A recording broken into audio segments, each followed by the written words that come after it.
Salut à toutes, salut à tous et bienvenue dans cette nouvelle vidéo sur la chaîne C'est mon avis. J'ai passé quelques jours en compagnie du Honor 50, un smartphone qui n'est pas de toute première jeunesse, comme dirait ma grand-mère, puisqu'il est sorti à l'été 2021, à la rentrée 2021. Donc il y a quelques mois, il était passé complètement inaperçu, en tout cas moi je ne l'avais pas du tout vu passer. Là en ce moment il est en promotion un peu partout, donc ce qui le rend un peu plus accessible et j'ai eu envie donc de le tester, de le prendre en main, de voir par moi-même ce que vaut ce Honor 50.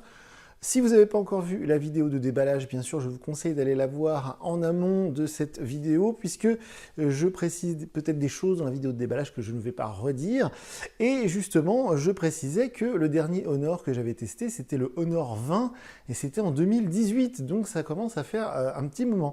Une chose est sûre, ce Honor 50, j'ai plein de choses à vous dire dessus. On se retrouve tout de suite après le jingle.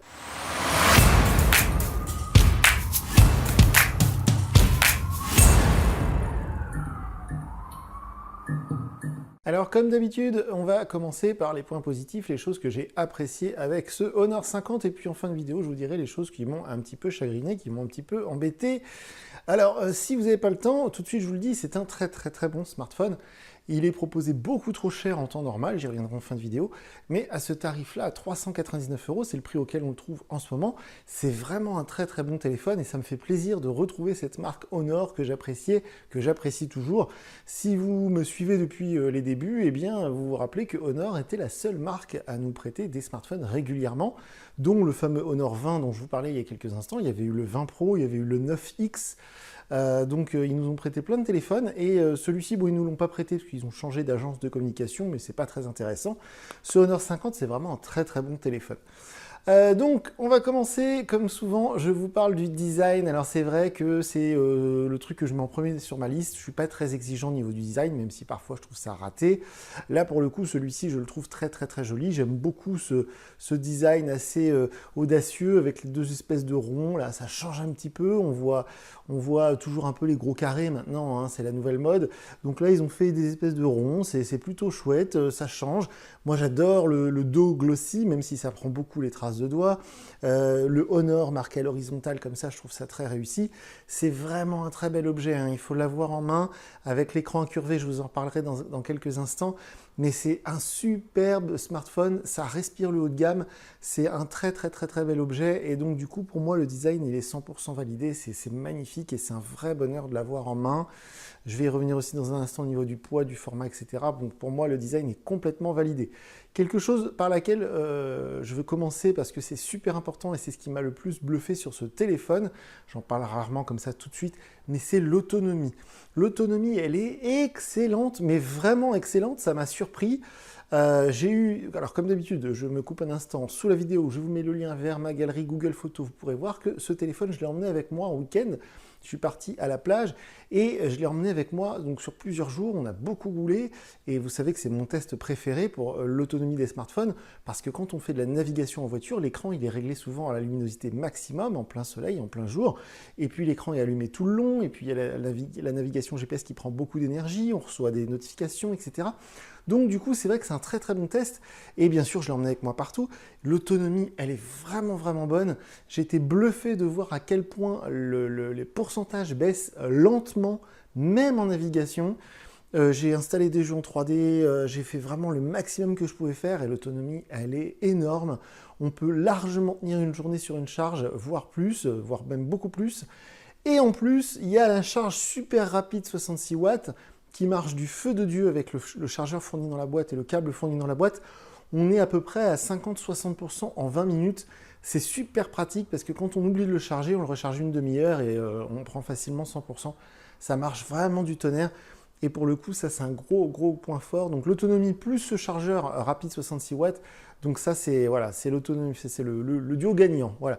Aussi quelque chose qui marche très bien. Alors on pouvait s'en douter quand on voit la fiche technique, hein, comme d'habitude sous la vidéo, je vous mets le lien vers la fiche technique GSM Arena. Et donc le processeur plus la mémoire vive, voilà, de toute façon maintenant un téléphone à ce prix-là, il y a peu de chances qu'il soit pas très performant. Mais voilà, ça marche super bien, c'est super fluide, le multitâche, il n'y a pas de souci, c'est d'une fluidité. J'ai installé plein de jeux en 3D. D'ailleurs, je vous conseille un jeu que je teste souvent maintenant avec les smartphones, c'est Polygon Wars. C'est un jeu en 3D, un FPS, et c'est sur la Seconde Guerre mondiale, donc c'est assez sympa. Je m'en sers maintenant comme test, et les performances sont super bonnes, le téléphone ne chauffe pas, tout ça, donc ça c'est pareil, c'est complètement validé.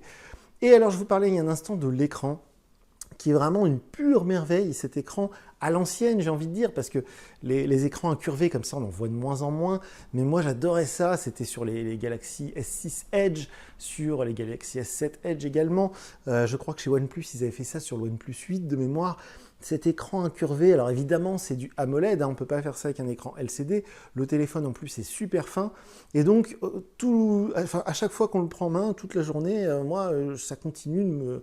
À chaque fois, il y a l'effet waouh, quoi. À chaque fois que je le sors de ma poche, que je fais quelque chose, cet écran est absolument magnifique. En plus, c'est du 120 Hz, donc c'est super fluide.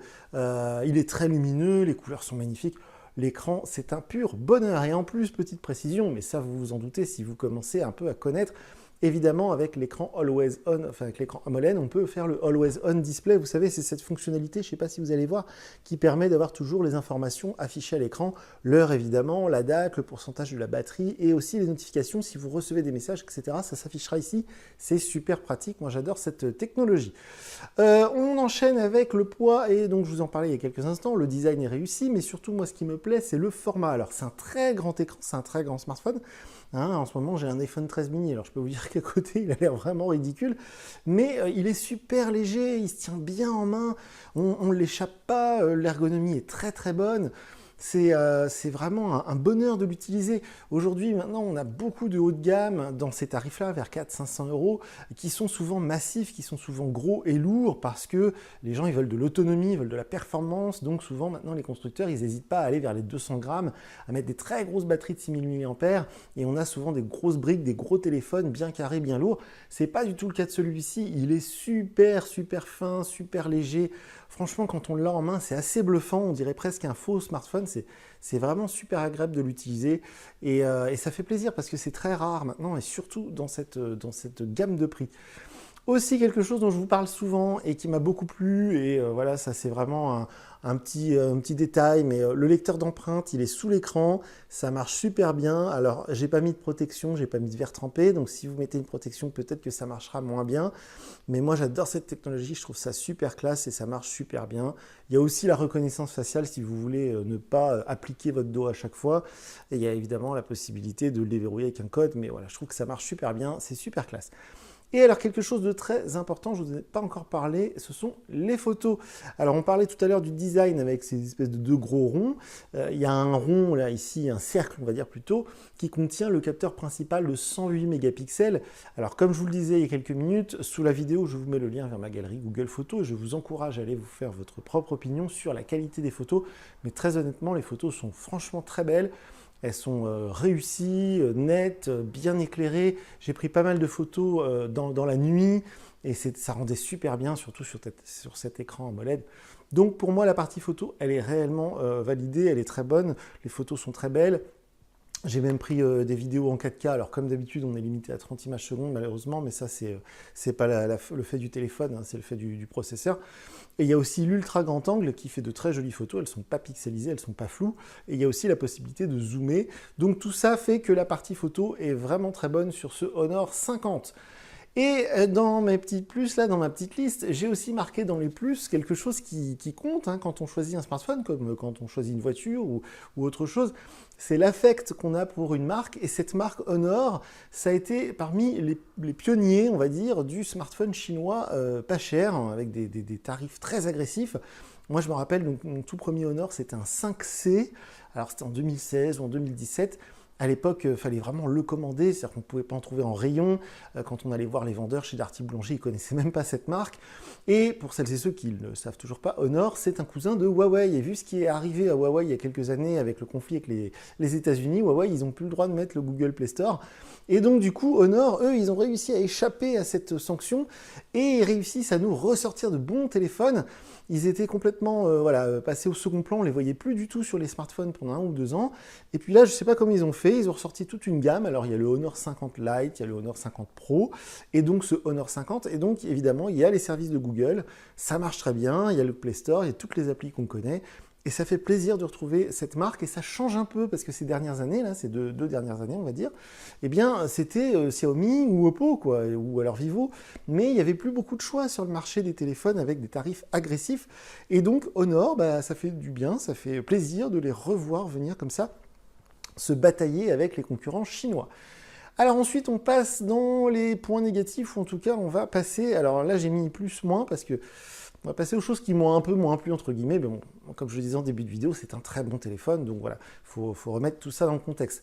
Il y a quelque chose dont je ne vous ai pas encore parlé, c'est l'interface, vous la voyez ici, l'interface utilisateur.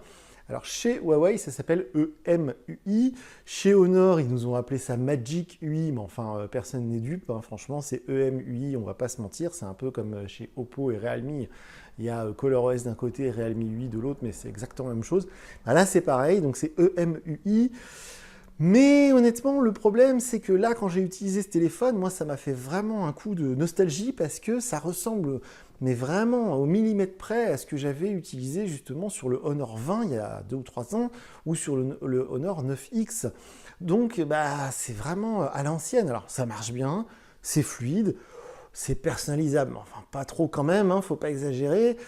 Vous voyez, le launch control, le centre de contrôle, c'est vraiment Android old school, hein, j'ai envie de dire. C'est pas du tout ce qui se fait maintenant avec le MIUI de chez Xiaomi, la version 12.5 ou la version 13, qui sont hyper avant-gardistes. Voilà, là, ça se veut vraiment consensuel, vraiment voilà, à l'ancienne. Donc, en plus, c'est du Android 11. Donc du coup, bah, c'est pas grave, c'est pas si vieux que ça, mais il y a tous les téléphones qui sortent là à partir de ce début d'année 2022, surtout dans ces tarifs-là, ils vont être sous Android 12. Donc du coup, bah voilà. Alors j'ai essayé de demander à Honor France sur Twitter s'il y avait une mise à jour prévue pour le Honor 50, ils m'ont pas du tout répondu. Donc il n'y a pas d'info, j'ai pas réussi à trouver l'info. J'espère qu'il y aura une mise à jour vers Android 12 sur ce Honor 50 très bientôt, et qu'il y aura une mise à jour de Magic UI, pourquoi pas, une version 5. Alors ça marche bien encore une fois, mais voilà, ça mériterait un petit coup de jeune parce que quand j'ai utilisé ce téléphone, honnêtement, j'ai pris du plaisir à l'utiliser, c'est un très bon smartphone, mais plusieurs fois j'ai eu l'impression d'avoir un haut de gamme Huawei d'il y a 2 ou 3 ans. Hein, c'est vraiment le cas en fait. J'avais possédé personnellement, c'était en 2018 je crois, le Huawei Mate 20 Pro, et bah, honnêtement, j'ai eu l'impression à plusieurs reprises d'avoir mon Huawei de l'époque parce que bah, c'est la même interface, l'objet est quasiment le même d'ailleurs, hein, avec les bords incurvés, tout ça, donc voilà, j'aimerais bien qu'il y ait un petit peu de nouveauté côté software chez Honor, j'espère que ça va arriver très vite. Donc voilà, je ne l'ai pas mis dans les moins, je ne l'ai pas mis dans les plus, parce que du coup, d'un côté, c'est stable, ça va vite, c'est performant, voilà, on trouve tout ce qu'on cherche parce que c'est Android comme on le connaît depuis plusieurs années. De l'autre côté, bah, les concurrents maintenant ils sont vachement en avance, donc ce serait bien que Honor travaille vite de ce côté-là. Dans les points réellement négatifs, les choses que j'ai vraiment on va dire regretté sur ce téléphone, un truc tout bête dont je vous parle souvent, c'est qu'il n'y a pas de haut-parleur stéréo, c'est-à-dire que si vous jouez à un jeu ou si vous regardez une vidéo, eh bien le son il ne sort que en dessous que de l'haut-parleur, du haut-parleur pardon, qui est en dessous. Alors il est très puissant, il ne grésille pas, hein. C'est vraiment bluffant de voir le volume sonore que peut générer un seul haut-parleur, mais le son ne sort pas par en haut.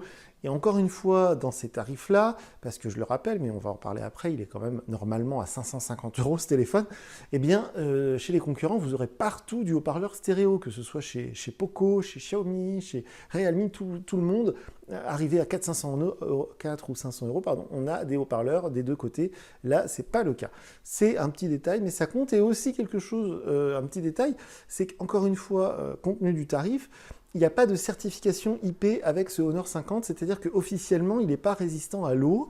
Alors quand on sort le tiroir SIM, il y a un joint d'étanchéité, donc je pense qu'il est étanche en partie, j'ai pas osé tester, je pense que si vous le faites tomber rapidement dans la baignoire et que vous le ressortez, il ne sera pas endommagé, mais il n'y a pas de certification IP, donc c'est assez dommage encore une fois à ce tarif-là. Donc voilà, ça me fait justement l'opportunité de me plonger dans le dernier sujet qu'on va aborder sur ce Honor 50, c'est son prix. Comme je vous le disais en début de vidéo, ce téléphone il est sorti il y a quelques mois, donc du coup son tarif a baissé, en ce moment il est à 399 € pour pas dire 400. Donc à 400 €, c'est un très bon smartphone compte tenu de la concurrence chinoise en l'occurrence, ou même chez Samsung, les Coréens, ou même chez Sony, le japonais. Mais donc à 400 €, je ne peux que le conseiller. Si je devais lui mettre une note sur 10, on serait à 9 sur 10. C'est un très bon téléphone, il n'y a aucun doute. Mais il y a donc cette interface Android un peu vieillissante, et surtout, normalement, son tarif, son vrai tarif, entre guillemets, c'est 549 euros. Donc, je comprends mieux du fait du tarif, pourquoi le téléphone, l'année dernière, quand il est sorti, il est passé complètement inaperçu. Parce que quand on regarde la fiche technique, donc 6 Go de mémoire vive, processeur Qualcomm Snapdragon, la 5G évidemment, je ne vous en ai pas parlé, l'écran AMOLED 100 Hz, etc., etc., eh bien, on peut tomber en concurrence avec du Poco F3, par exemple. Et le Poco F3, il est proposé depuis sa sortie à 370, 390 euros. Donc, à 150 euros de moins que ce Honor 50. Donc, évidemment, le Honor 50, il est plus léger, il est plus fin, il y a un écran un peu incurvé. Bon, d'accord, mais voilà, c'est vrai qu'aujourd'hui, la concurrence est rude, et donc, pour moi, le tarif est un peu trop élevé. 400 euros, c'est pas mal, 550, c'était vraiment trop cher. Petite précision aussi, tout à l'heure je vous en ai pas parlé, les photos sont excellentes, mais il y a un truc que je reprochais déjà sur les Honor et les Huawei il y a quelques années. J'avais testé le Huawei P40 Lite il y a quelques années, qui était donc dépourvu des services Google. Et sur le P40 Lite, je me rappelle qu'il y avait le même défaut. Donc depuis que les Honor et les Huawei sont sur le marché français, il y a toujours ce défaut, mais qui est inacceptable aujourd'hui. C'est quand vous prenez une photo, une fois sur deux, il y a un message qui vous dit stabilisez le téléphone, ne bougez plus pour améliorer la netteté de la photo. Alors je suis désolé, mais même sur un Redmi Note 10 à 199 euros ou un Realme 8 ou n'importe quel smartphone à 200 euros aujourd'hui, vous cliquez, vous prenez la photo, elle est nette, il n'y a pas besoin de ne pas bouger comme ça. Ça, on faisait ça il y a 10 ans, quoi, ou avec des téléphones comme il y a derrière moi. Mais là, aujourd'hui, en 2022, c'est pas acceptable sur un smartphone à 550 euros. Quand vous prenez une photo, il y a un message qui dit « S'il vous plaît, bougez pas pour améliorer la netteté de la photo ». Voilà, j'ai oublié de le préciser tout à l'heure, mais ça m'a franchement agacé pendant les quelques jours que j'ai utilisé le téléphone. Alors quand c'est vraiment plein jour, aujourd'hui il y a beaucoup de soleil, ça ne met pas le message. Mais dès que c'est un petit peu sombre, qu'il y a des nuages, ou alors évidemment de nuit ou en intérieur, ça le marque à chaque fois. Et même en selfie, parfois ça le marque, c'est très agaçant. Malgré tout, les photos étaient nettes, donc voilà, je pense que c'est juste un petit souci software à améliorer, mais c'est vrai que ça m'a un peu agacé. Donc voilà pour ce Honor 50, c'est vraiment assez spécial. Je suis content de l'avoir acheté parce que du coup, c'est un téléphone que j'avais complètement loupé. Et puis, ça fait plaisir de retrouver Honor qui revient comme ça. J'espère que Honor va nous sortir des trucs vraiment chouettes là, en 2022. Avec Android 12, hein, je l'espère, avec une nouvelle version de EMUI, Magic UI, comme ils appellent ça, parce que voilà, c'est une bonne marque. Je les avais visités dans leur siège social à Boulogne-Billancourt il y a quelques années. Ils sont très sympas. Bon, alors sur les réseaux sociaux, c'est plus vraiment la même affaire, ils répondent plus, je ne sais pas pourquoi. Et puis l'agence de communication qui prêtait des téléphones, elle a changé, tant pis. Mais en tout cas, ils font de très bons produits. Si vous regardez cette vidéo parce que vous hésitiez à l'acheter, à 399 euros, vous ne serez pas déçus. C'est un très très très bon téléphone. Et puis, encore une fois, voilà, il était un petit peu cher à sa sortie, mais du coup, ça permet de se dire que on fait une bonne affaire quand on l'achète à 400 euros, parce que normalement, il coûte 150 euros de plus. Donc voilà, si vous avez des questions, comme d'habitude, sous la vidéo, je vous mets le lien vers mon compte Twitter. N'hésitez pas à aller me poser vos questions via Twitter, parce que les commentaires YouTube, je les laisse ouverts, mais je ne les lis pas. Donc si vous posez des questions dans les commentaires YouTube, il y aura sans doute quelqu'un pour vous répondre, mais ce ne sera pas forcément moi. Donc voilà pour ce test, pour cette vidéo du très très sympathique Honor 50. Moi je vous dis à très bientôt pour une nouvelle vidéo sur la chaîne. Salut!